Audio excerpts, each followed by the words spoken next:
47 minutos pasan de las 9 de la mañana y venimos con este gran informe de Ale Couto, realmente un tema bien relevante, Ale. Un tema muy interesante y un tema que tenemos que estar atentos, quienes tenemos hijos chicos y quienes no tenemos hijos chicos o tan chicos, porque... Sí, a veces sobrinos.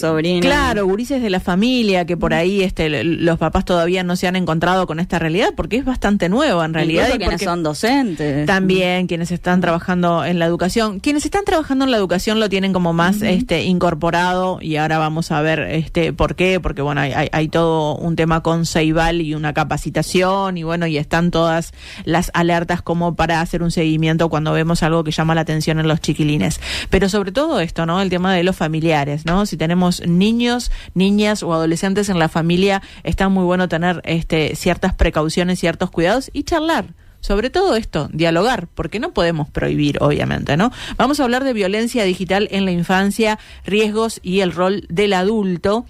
Y yo acá puse una pregunta que está buena justamente para tomar dimensión del tema, ¿no? ¿Sabés quién está hablando con tu hijo, hija, sobrino, nieto en internet? Porque ese es el tema, porque los gurises mediante internet tienen un mundo, se comunican, es una ventana realmente al mundo y se comunican con muchísimas personas y muchas veces piensan que se están comunicando con niños, con pares, con gente de su edad o un poquito más grande o un poquito más chico, pero en realidad del otro lado no vemos las caras. Y esto es lo que tenemos que tener sumo cuidado.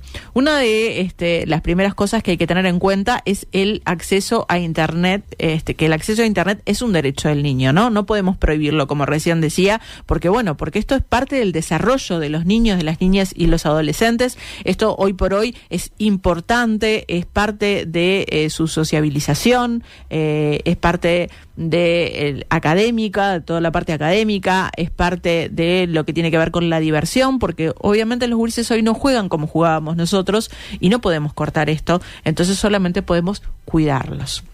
No podemos tener a los chiquilines en una burbuja, la tecnología vino para quedarse, no se puede aislar a los chiquilines de esta realidad que aparte es muy útil para muchísimas cosas, pero que requiere ciertos cuidados. Y que además, así como en otras épocas se sorteaban, ¿no? Otras prohibiciones de padres, madres. Hoy también, o sea, si se quieren, no tengo mi celular propio, pero uso el de mi amigo, ¿no? Sí. De la escuela, el liceo. Exacto. Y aparte en realidad no lleva nada esta prohibición porque generas allí que el niño se aísle de alguna manera y estás generando otro tipo de problemas que también es preocupante.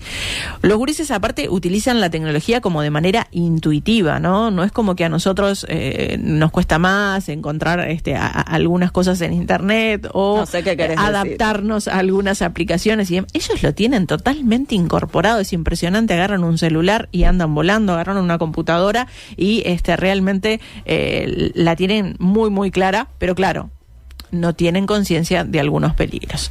Las familias, los docentes, los referentes de los chiquilines necesitan estar presentes en estos momentos también para los gurises y que hablemos de los peligros que existen en internet y que se hable justamente de esto, ¿no? De violencia digital. La licenciada en psicología Alejandra Bentancor, que es integrante del PASO, presentó un informe que está muy bien realizado, lo presentó para el Congreso de Infancia el año pasado. Y este trabajo se llama Explorando los cuidados en la red digital, aportes para personas adultas, referentes, docentes y educadores. La especialista me explicaba que los niños no los dejamos solos en una plaza, por ejemplo, en un parque de diversiones, en la calle, les enseñamos las normas para que puedan cuidarse, para que puedan moverse, para respetar a los demás, para cuidar sus derechos, para cuidarse. Y lo mismo tiene que pasar con los medios digitales, les tenemos que enseñar las normas. Hay que darles las herramientas desde chiquitos para que cuando lleguen a la adolescencia y la comunicación a través de medios digitales sea más frecuente, porque los adolescentes se comunican muchísimo por allí, ellos conozcan por dónde ir, por dónde no ir, qué es lo que se puede hacer, qué es lo que pasa cuando se exponen, qué es lo que puede llegar a suceder cuando se exponen, qué riesgos corren y cómo se tienen que cuidar, ¿no? Tenemos ese concepto como adultos de que lo que pasa en la vida virtual no es real. Muchas veces escuchamos que dicen, lo que pasa en las redes, la vida real no es eso. Bueno, para los chiquilines es parte de su vida real. Todo lo que pasa en redes, todo lo que pasa en juegos, todo lo que pasa en estos videos y estos youtubers que ellos siguen y demás, es parte de su vida. Entonces tenemos que tomarlo con la seriedad que esto representa, ¿no? Muchas veces sentimos que porque están en su cuarto encerrados o porque están en algún lugar de la casa con una computadora, con un celular, yo lo estoy viendo, está perfectamente bien, no corre ningún peligro. Pero bueno, esto no es así, pueden llegar a ser engañados, pueden llegar a ser seducidos, por lo que hay que informarlos y que ellos mismos puedan estar atentos porque nunca se sabe quién está del otro lado. Y escuchemos un fragmento de la charla con Bentancur donde ella nos explica cómo deberíamos abordar el tema como adultos. Hay algunas páginas que son muy referentes, como Pantalla Amiga. Dentro de estas páginas se maneja la equiparación del medio virtual con el medio público. Entonces plantean esta idea. Nadie deja a un niño solo en la calle. Hay un proceso de acompañamiento en el cual le enseñamos a cruzar en la esquina, cómo leer un semáforo para saber cuándo cruzar y cuándo no, el circuito conocido, los circuitos por donde no está bueno que vayan, los lugares seguros, a dónde acudir. Bueno, en Internet deberíamos poder hacer lo mismo, acompañar. La idea no es prohibir, la idea es mostrarles este espacio de circulación, acompañándolos para mostrarles cuáles son las pautas de seguridad, cuáles son los elementos que nos pueden generar sospecha, riesgo, o que está bueno poder, antes de hacer algún tipo de acción, consultar o pedirle a papá, a mamá, a cualquier adulto que nos acompañe, un asesoramiento o que nos pueda orientar en cómo manejamos. ¿Qué hacer? Tiene que ver también con informarnos nosotros sobre cuáles son los juegos que juega, en dónde, de qué forma. No tanto decir lo que hay que hacer, sino escuchar en dónde están, qué hacen, cuál es su youtuber favorito, cuál es su aplicación más usada, qué tipo de cosas comparte. Estar presentes y estar dispuestos a acompañar en estas cosas, también entendiendo una dinámica que para muchos adultos es bastante difícil. Y hay una herramienta que es el control parental. Sí, es una buena opción, donde, nos avisa cuánto tiempo está el niño, el adolescente, niños y niñas en realidad en este caso, en Internet, cuánto tiempo, dónde es que entra, qué es lo que quiere descargar, nos pide permiso para descargar algunas cosas. Creo que es una muy buena herramienta como para tener este control necesario, ¿no? De en qué lugares visita, que es fundamental. Obviamente hay cosas que no nos van a gustar, siguen a youtubers que por ahí no están en tu misma sintonía, pero es lo que están ellos, de alguna manera está de moda, por llamarlo así, y es parte de su comunidad hoy por hoy, y es parte de sus charlas y de su interacción social. Pero sí tener una idea de las páginas, de los lugares, de lo que envían y de lo que les envían, ¿no? Todo esto lo puedes hacer con el control parental. Ahora, esto es para gurises que tienen menos de 12 años, porque después, cuando ya son más grandes, cuando ya están en la adolescencia, en realidad tenemos que darle su privacidad y no podemos estar invadiendo su espacio.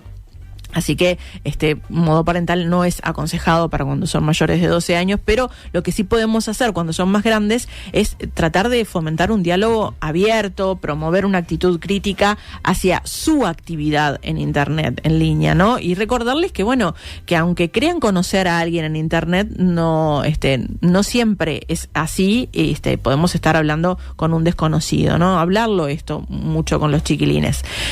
Decirles algunos consejos claves, ¿no? Como para protegerlos, sobre todo cuando son más grandes. No compartir información sensible como fotos, como videos, como datos personales, porque ellos te dicen, después la borro, por ejemplo.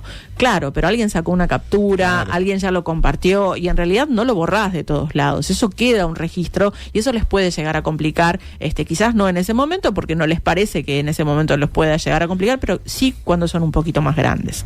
Evitar el uso de la cámara web con personas desconocidas.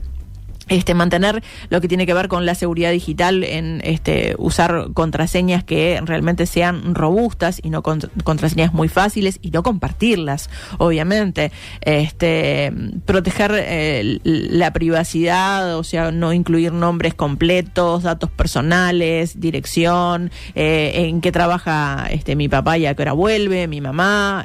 Tratar de justamente lo que son datos personales, no compartirlos con personas que en realidad no conocen, porque pueden chatear todos los días, pero no la conocen. Y bueno, y tener obviamente una cierta supervisión de saber en dónde andan los chiquilines, ¿no? Así como sabemos dónde van después del liceo, bueno, saber también por dónde andan en internet. Esto a través de un diálogo, ¿no? La solución no radica en evitar que los menores hablen con personas, sí con desconocidos, sí alertarlos sobre esto y educarlos sobre los riesgos de compartir datos personales, sobre todo en internet. Hablamos de los riesgos justamente con Bentancor, que trabaja en territorio, y le preguntamos con qué es que se pueden encontrar hoy por hoy en nuestro país los chiquilines, a qué peligros están expuestos los gurises. En principio, los riesgos tienen que ver como los riesgos que tenemos todos, al engaño, a la información falsa, a las críticas, a la violencia y el hostigamiento, que ahí estamos todos, pero en principio los niños, esta cuestión de una mayor fragilidad por ausencia de sentido crítico, quedan expuestos a otro tipo de violencias, como por ejemplo la incitación a lesiones, la incitación al suicidio, la incitación al consumo, las violencias en las más diversas formas, como el ciberacoso, pero también lo que es el grooming, que tiene que ver con la posibilidad de generar un vínculo de confianza con los niños, niñas y adolescentes con fines de generar o material abusivo por medio de videos o fotografías, o desarrollar prácticas de abuso en línea, o generar un contacto que haga que los niños puedan acercarse a un lugar o reconocer como alguien familiar a alguien en un contacto material, concreto, un contacto en donde también se agrega a los riesgos la posibilidad de trata.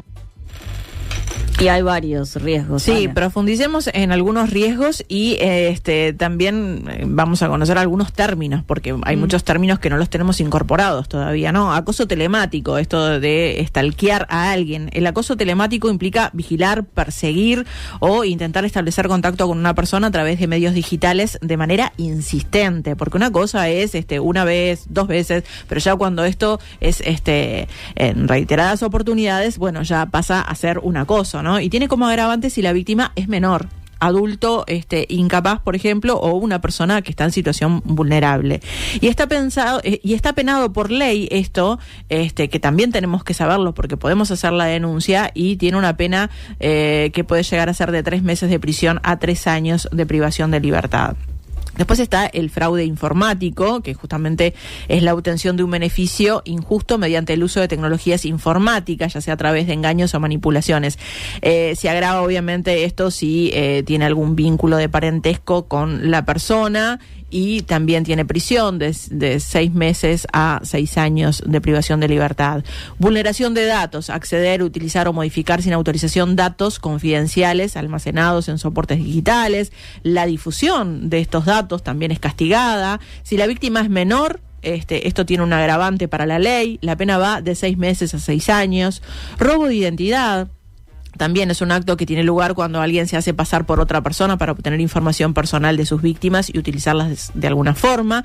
En el caso de menores, en la mayoría de los casos, el objetivo es conseguir información de su familia, especialmente de índole financiera, para, solicitar préstamos, tarjetas de crédito, tramitar distintos servicios a nombre de quien les haya robado su identidad. Y esto pasa mucho con los juegos también, porque, ellos quieren conseguir esa herramienta para ese juego que los va a hacer subir de nivel, y entonces dicen, pásame el número de tarjeta de mamá, de papá. No, le va a llegar sin cargo. En realidad esto es un protocolo, es para, tener un dato allí y que acepten la compra, pero no se lo van a cobrar. Y claro, los gurises no tienen idea de esto, está bueno alertarlos. Después está el sexting, que es autoproducción de imágenes sexuales, o como el intercambio de mensajes o imágenes sexuales, ¿no? La creación, el intercambio, la transmisión de imágenes de desnudos o casi desnudos. Bueno, es una práctica que en el marco del grooming, que vamos a hacer como un capítulo aparte con el grooming, puede ser solicitada por persuasión o por amenazas a niños, niñas y adolescentes, ¿no? Por amenazas, por ejemplo, que tienen que ver con el bullying. ¿Qué pasa?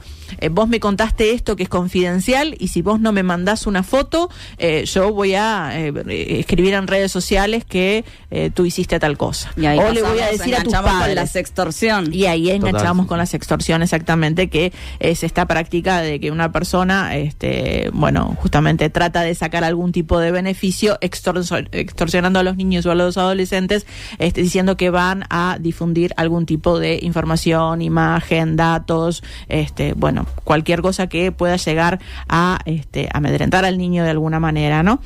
Incitación a la violencia. Bueno, acá hay diferentes ramas, ¿no? Todos recordamos el episodio que ocurrió en los shopping, ¿no? Esto de, mediante videos, mediante redes sociales, tratar de incitar a los gurises a pelearse en un lugar específico. Esto se da lo vimos obviamente todos en los shopping, pero se dan en los liceos, en los centros de estudio. Se da esto de que, bueno, se pasan por WhatsApp o se pasan por redes sociales, nos vamos a encontrar todos acá, va a ser una gran pelea entre tal banda y tal otra banda, entre tal liceo y tal otro liceo, tal cuadro de fútbol. Bueno, todo este tipo de incitación también está penada, ¿no? Incitación a la autoflagelación, lo decía Angie, la especialista.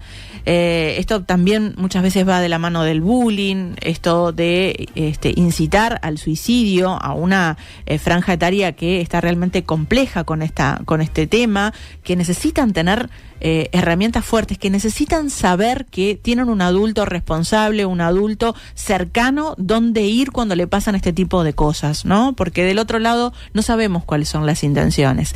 Incitación al consumo de drogas, al consumo de alcohol. Muchas veces hay cierto apogeo, ¿no? Mediante videos, mediante publicaciones. Sos re cool porque consumís tal o cual cosa.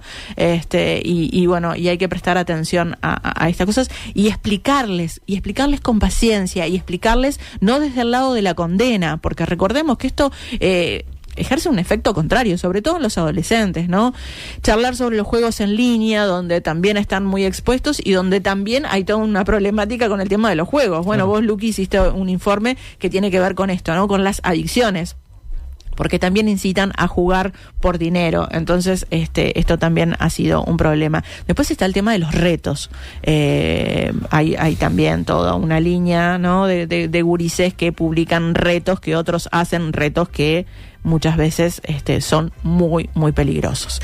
Y bueno, nos vamos a detener en el grooming, ¿no? Adultos que manipulan a menores utilizando Internet como herramienta. Es una forma de abordaje por la cual se instala la seducción, el enganche, el reclutamiento, captación de niños, de niñas, de adolescentes, con el fin de obtener un beneficio sexual o de otro tipo. Se basa en estrategias de manipulación para construir un relato de confianza, una conexión emocional. Primero soy tu amigo, tu confidente, estoy muy, muy cerca, hablamos todos los días. Y bueno, esto puede ser para el abuso sexual en línea, para la elaboración de material abusivo o para lograr un contacto presencial con el niño, con la niña, con fines de abuso de explotación sexual o de trata, porque muchas veces este material después se vende. Agravantes: coacción, intimidación, parentesco con la víctima. La pena por esto va de 6 meses a 4 años de penitenciaría. Y acá vamos a detenernos porque es una modalidad que viene en crecimiento, que ya llegó a nuestro país, y que bueno, que lleva a otras violencias, ¿no? Los agresores son acosadores que fingen tener la misma edad de la víctima, usan fotos o videos falsos para ganar la confianza de los chiquilines, aprovechan la información personal que los menores comparten en línea para crear una sensación de amistad, de seguridad. Mirá, a mí me gusta lo mismo que a vos, estoy en la misma línea, voy por el mismo lado, leí lo mismo, juego a lo mismo, me gustaría tener la misma herramienta en este juego que vos tampoco pudiste conseguir. El acosador persuade a la víctima para que después de esto le envíe imágenes, le envíe videos íntimos. Esto muchas veces obviamente lleva al ciberacoso, si la víctima se niega y el agresor amenaza con difundir el material que ya obtuvo, ¿no? Así que bueno, esto se da en redes sociales, se da en foros, se da en múltiples plataformas, en juegos, o sea que lo que podemos hacer, lo mejor que podemos hacer es decirle a un niño, un adolescente que si llega a pasar algo de esto, que puede llegar a pasar, lo primero que hacen es contarnos, porque nosotros los vamos a proteger, no los vamos a retar, los vamos a proteger. Pero no solo a través de redes sociales están los peligros, además puede ocurrir dentro de videojuegos, y acá me pasó de estar charlando con Fernando Olivera, que es integrante de Plataformas Infancias y Adolescencias, charlando del problema en sí. Y en un momento él me comentaba sobre un juego que está siendo muy popular y que, bueno, me dicen, hay un juego donde en Uruguay se ha detectado que por ahí se contactan con niños, con niñas, con adolescentes, y me dicen, no me puedo acordar el nombre, déjame que lo pienso y en un ratito te escribo. Y cuando me dice el nombre, se trata de Roblox, claro, se prendieron señales de alarma, de alerta en mí en particular, porque en mi familia, los niños de la familia juegan a Roblox, así que les comparto un pedacito de lo que me decía Fernando. El juego que yo te comenté es el Roblox. Creo, por lo que tengo entendido, tiene como diferentes modalidades. Hay una modalidad que es el armado de una casa y hasta inclusive es como que vas armando la casa y vas desarrollando diferentes actividades dentro de la casa, hasta dormir inclusive. Y tiene la posibilidad de salir a un chat privado, y en ese chat privado es donde se conectan con estas personas que interactúan en el juego. Bueno, y en esos chats privados es que descubrimos que hay gente que le paga cosas para adquirir para esa casa. Les pidieron direcciones de las gurisas y un montón de aspectos. El Roblox es el juego. Bueno, ahora, ¿qué es lo que hace y qué es lo que debería hacer el Estado para prevenir y para monitorear? Escuchemos a Bentancor.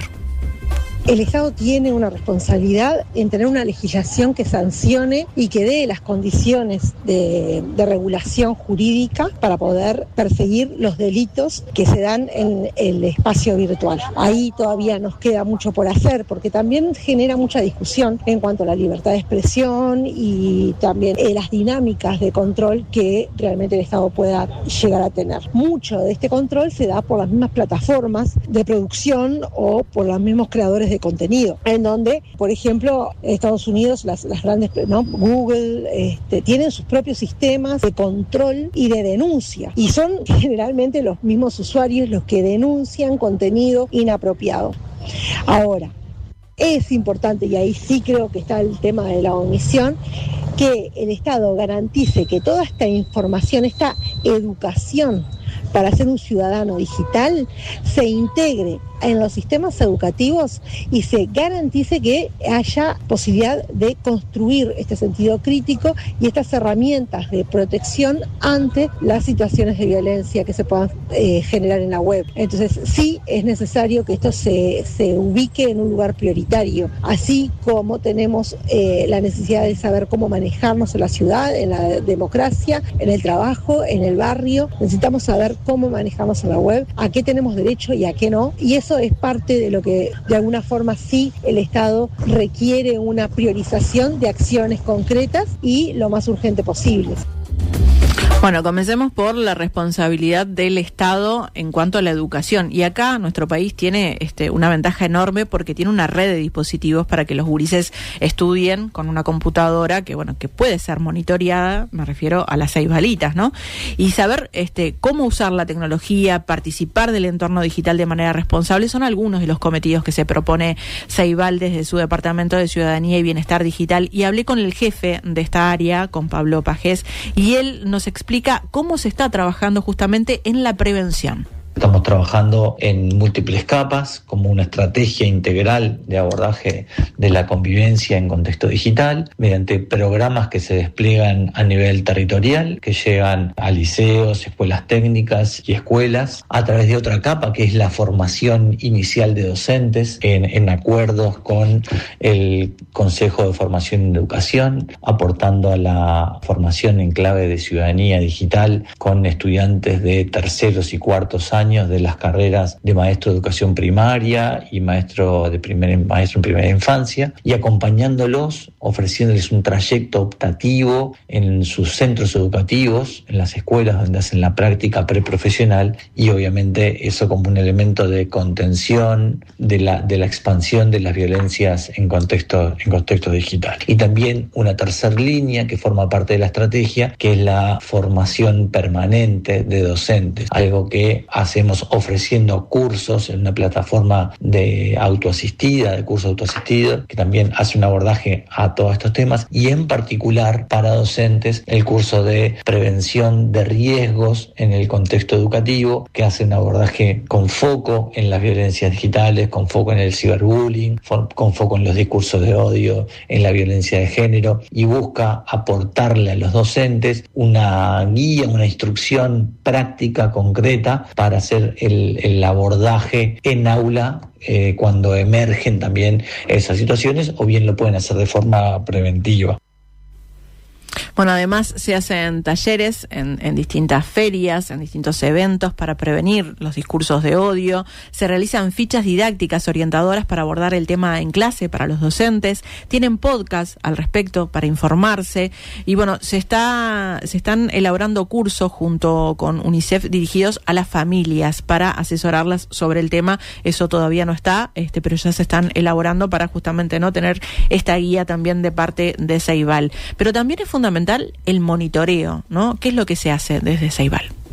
Nuestro despliegue programático en centros educativos incluye un permanente ida y vuelta con las comunidades educativas, con las direcciones, con los docentes con los que se trabaja y se impulsan estas acciones, y eso nos permite monitorear un estado del arte en relación con las violencias en contexto digital. De ese monitoreo es que emerge, que el año pasado y ya en este también hemos establecido una línea fuerte que tiene que ver con la convivencia digital, pero como también permea en la convivencia en el centro educativo. El año pasado generamos de forma colaborativa y participativa con estudiantes de educación media, UTU y secundaria un acuerdo nacional por la convivencia que está publicado en el sitio de Ceibal. Esa estrategia esa herramienta hoy está trabajándose en todos los centros educativos a los que está llegando Ceibal, con una apertura a que el propio centro también genere nuevas discusiones en clave de la convivencia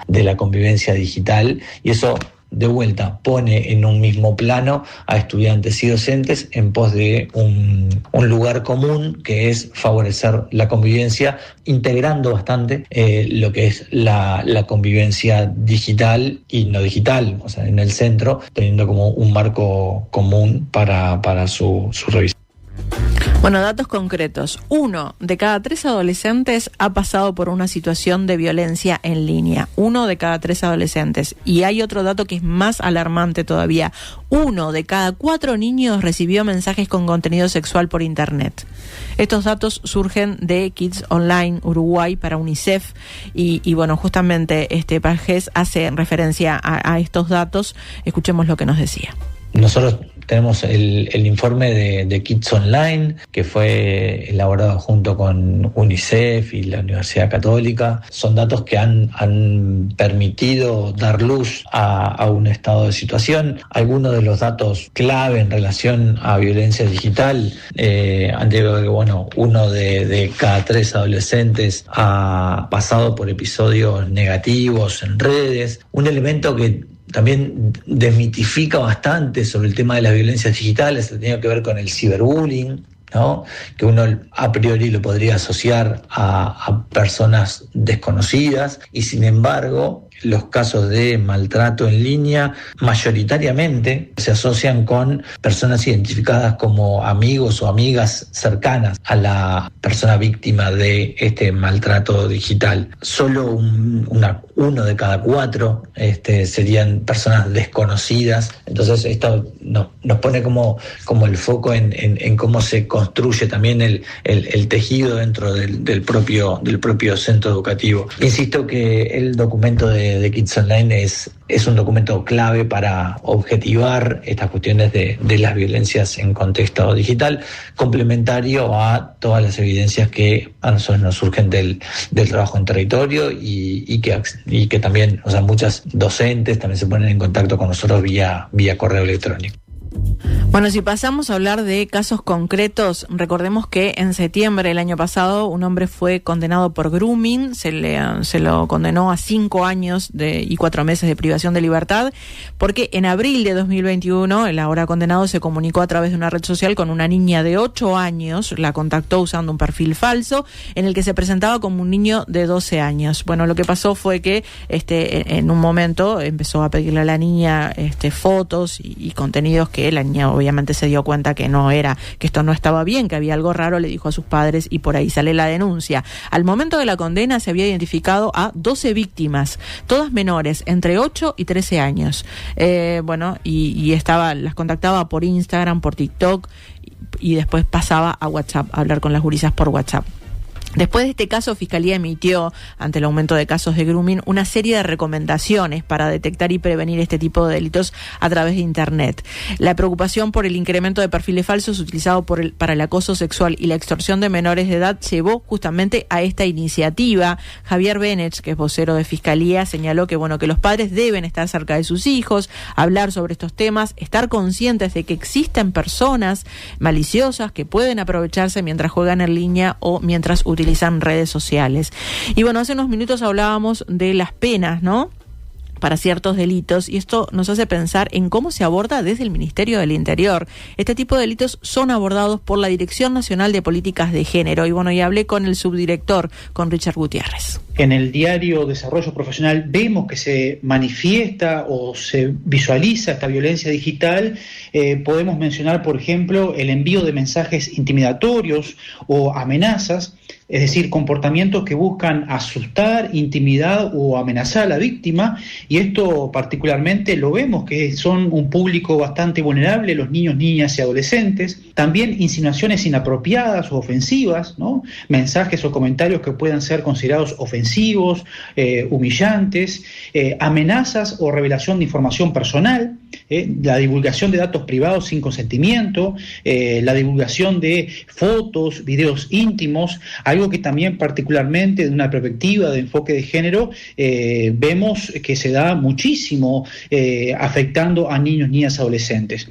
También podemos ver en lo práctico monitoreo constante de actividades, control de las publicaciones, de las amistades, de las contraseñas o aún incluso la geolocalización, ¿no?, por parte muchas veces de parejas o exparejas o dentro de los vínculos también entre los pares adolescentes.